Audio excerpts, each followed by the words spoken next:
নমস্কার। ২০২৪-এ দাঁড়িয়ে যেই সিনেমাটার জন্য সবচেয়ে বেশি আগ্রহ বা উত্তেজনা সেটা হচ্ছে 'শয়তান'। 'শয়তানের' টিজার আপনারা এতক্ষণে দেখেই ফেলেছেন কি লেভেলের টিজার ছিল, যেখানে ম্যাডি আর অজয় দেবগানকে দুর্দান্ত লাগছে। পাশাপাশি ওই মেয়েটা স্ক্রিন জুড়ে যা অ্যাক্টিভিটি করছে, তার যা পারফরম্যান্স, এইটা তো দেখার একটা আলাদা উত্তেজনা তো তৈরি হয়েই গেছে।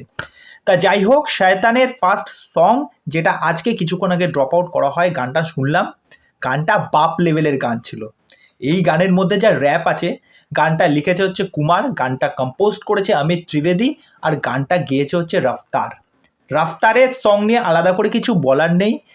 এই গানের মধ্যে স্টার্টিং থেকে যে র্যাপটা শোনা যাচ্ছে আলাদাই, মানে গানটা ২ থেকে ৩টে স্ট্যাঞ্জার মধ্যে গানটা কিন্তু পুরো বাঁধা। গানটার ফার্স্ট স্টার্টিংটা যেভাবে শুরু হচ্ছে, ম্যাডিকে আমরা যেভাবে দেখতে পাচ্ছি, ম্যাডির লুকসটা আমরা দেখতে পাচ্ছি, মানে খতরনাক লাগছে ম্যাডিকে।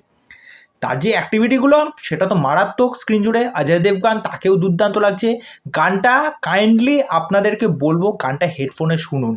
গানটার মধ্যে যে রিদম, গানটার মধ্যে যা বিট, কি বলবো, যে ইনস্ট্রুমেন্টগুলো ইউজ করা হয়েছে গানটার মধ্যে, রাফতারের গানের যে একটা জাদু আছে, যে ক্যারিজমা আছে, সেটা পুরো গান জুড়ে বোঝা যাচ্ছে। ২ মিনিট ৭ সেকেন্ডের গান, পুরো খতরনাক লেভেলের গান করেছে। গানটা যেভাবে কম্পোজ করা না, মারাত্মক। কথাগুলো মানে দুর্দান্ত, কথাগুলো পুরো বুকে গিয়ে বিঁধবে আপনাদের।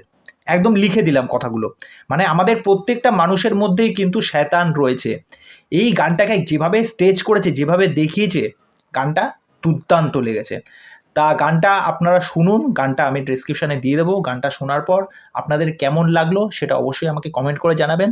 তা চলুন, এইটুকুনি ছোট্ট আপডেট দেওয়ার জন্য এসেছিলাম। পরবর্তী নেক্সট আপডেট নিয়ে, ভিডিও নিয়ে আবার উপস্থিত হব। আজকের মতো এখানেই। নমস্কার।